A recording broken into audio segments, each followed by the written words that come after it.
Neseniai vedžiau mokymus dalyviams. Ir, žinot, toks labai geras principas, kurį aš kartojau kokius kelis kartus. Ir ką tai duoda, kartojimas, tai jisai duoda mum vieną iš didžiausių pasitenkinančių jausmų.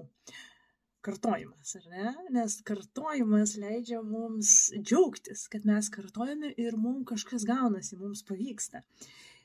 O kai mums pavyksta, tai reiškia, tai yra tam tikra pažanga, fantastika.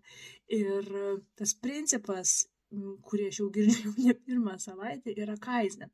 Tačiau ką aš pasakiau? Aš pasakiau tai, kad kiekvieną dieną, vieną minutę, tuo pačiu metu, darant tą patį veiksmą, mes nuolatos tobulėsime. Kiekvieną dieną, vieną minutę, tas pats veiksmas. Tobulėjimas.